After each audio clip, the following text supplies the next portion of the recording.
Đây giờ gió to anh em ạ, giờ gió mùa ấy. Nhiều solo nha, solo với con bên kia nha.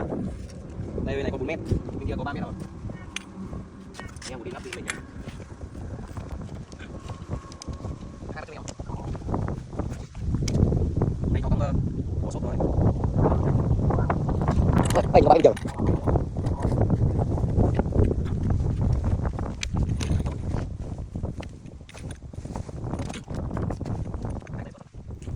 Nghe cho bóng chưa?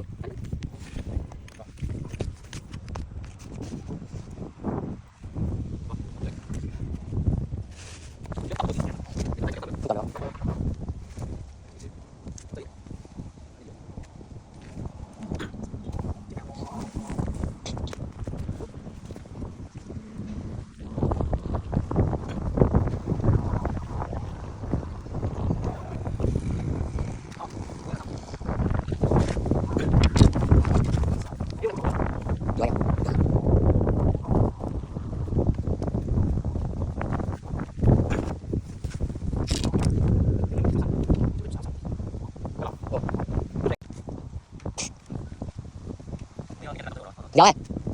Rồi.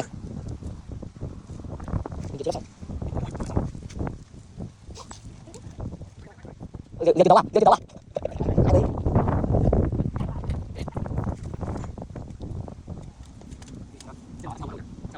Không nó giờ. Nó bạn. Ờ.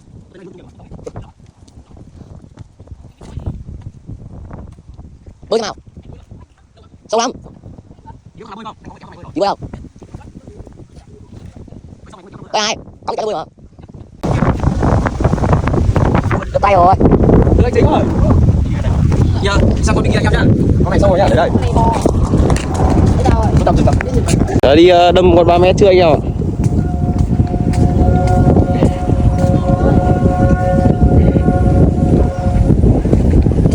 Hóa coi nhá.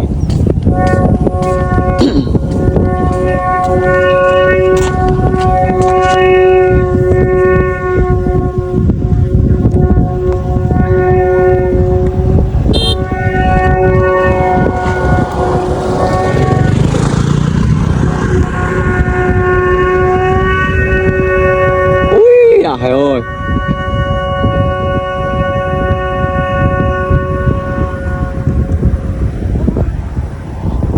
Đây nha, 3 mét lên chờ nha anh em nhá.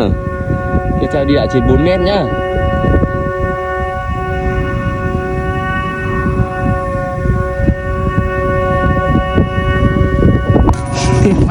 Chuẩn bị lên con 4 mét hai bánh trưng nhá.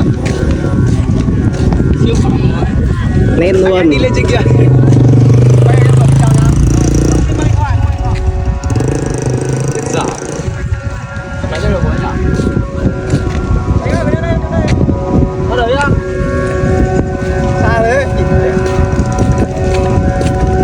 Xa đến dây điện anh em ạ, bởi vì với chú cam với chú nhắc rồi.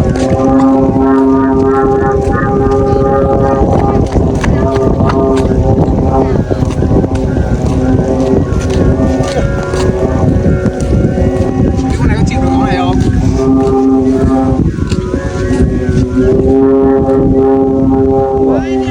Nổi gió à? Giật tay luôn. Điên giật tay làm sao được con này?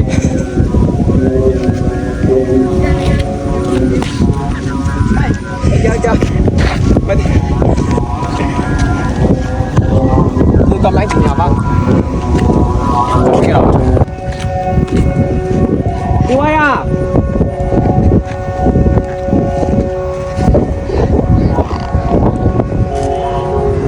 giờ có rơi nhỉ đứng sảng nhá buộc cọc sáo nó không có chân lỗ tiêu nó lại buộc xuống lỗ dưới thật ra là sáo nó hơi lùn ở giữa anh nhỉ biết đây đủ gió không? Được chưa?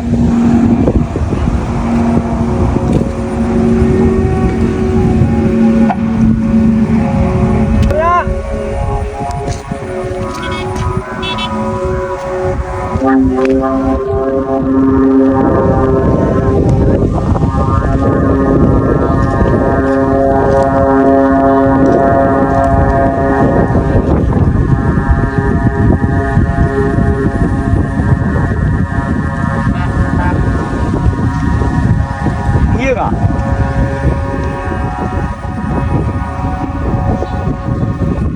Có vé đấy.